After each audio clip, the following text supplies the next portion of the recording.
अदील घर आकर आसिया को बताता है कि तारा की मौत हो गई है, जिससे वो कहती है अच्छा हुआ ये मर गई। जिसके बाद अदील गुस्से में आकर आसिया के मुंह पर एक जोरदार चमाट मार देता है और कहता है चुप, अब मैं अपनी मरहूम बहन के बारे में कोई और अल्फाज नहीं सुनूंगा। दूसरी तरफ मारिया पाकिस्तान आ जाती है। तभी अरमान बतूल को लेकर रेस्टोरेंट में जाता है, लेकिन इत्तेफाक से वहां पर राहा और शहजैन भी आए हुए होते हैं। शहजैन राहा को प्रपोज करने लगता है तो तभी राहा उन दोनों को देख लेती है। वो उनके पास जाती है और बतूल से कहती है तुम इस अरमान के साथ क्या कर रही हो? इसका मतलब तुम जरून को धोखा दे रही हो। अरमान उसे समझाने की कोशिश करता है, लेकिन राहा उसकी एक नहीं सुनती। जिसके बाद राहा वहां से शहजैन के साथ चली जाती है। घर पहुंचकर वो जरून से कहती है मैं कंपनी ज्वाइन करने के लिए तैयार हूँ। जिसके बाद वो शहजैन से कहकर उस कंपनी के शेयर खरीद लेती है। तभी शहजैन अपनी मोहब्बत का इजहार करता है तो राहा उससे शादी करने के लिए तैयार हो जाती है। लेकिन कहानी में यहाँ एक सबसे डरावना ट्विस्ट आता है। अगले ही दिन अरमान अचानक राहा के पास आता है और उसे जरून की सारी हकीकत बता देता है। अरमान गरज कर कहता है राहा, जरून ने धोखे से कंपनी के सारे शेयर्स और प्रॉपर्टी बेच दी है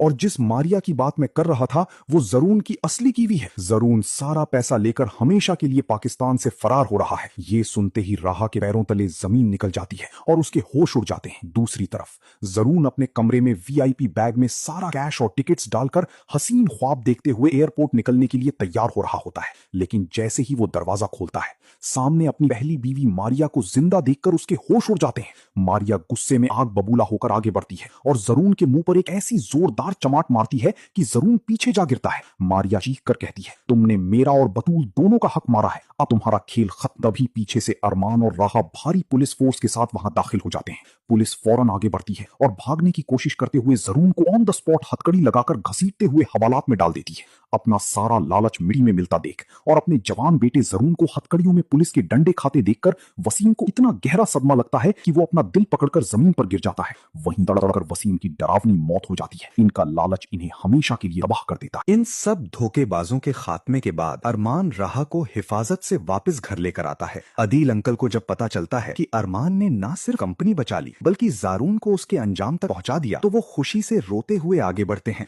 और अरमान को अपने गले से लगा लेते हैं। राहा को अपनी गलती का एहसास होता है। वो समझ जाती है कि शहजैन नहीं बल्कि अरमान ही उसकी हिफाजत करने वाला सच्चा साथी है। अदील अंकल की दुआओं के साथ अगले ही दिन अरमान और राहा का धूमधाम से निकाह पढ़ा दिया जाता है। घर में दुख के बदले अब हमेशा के लिए खुशियां लौट आती हैं और कहानी एक खूबसूरत हैप्पी एंडिंग पर खत्म होती है। तो दोस्तों, क्या वसीम की मौत और जारून का जेल जाना उनके लालच की बिल्कुल सही सजा थी? और क्या शहजैन और बतूल की शादी होनी चाहिए? अपनी राय कमेंट सेक्शन में लाजमी बताइएगा। और अगर आप राहा और अरमान का हनीमून ट्रिप और उनका आने वाला बेबी देखना चाहते हैं तो इसके लिए हमारे चैनल को लाइक, शेयर और सब्सक्राइब करना मत भूलना। तो दोस्तों, ये हमारी प्रेडिक्शन है जो गलत भी हो सकती है। ये सिर्फ एंटरटेनमेंट पर्पस के लिए बनाई गई।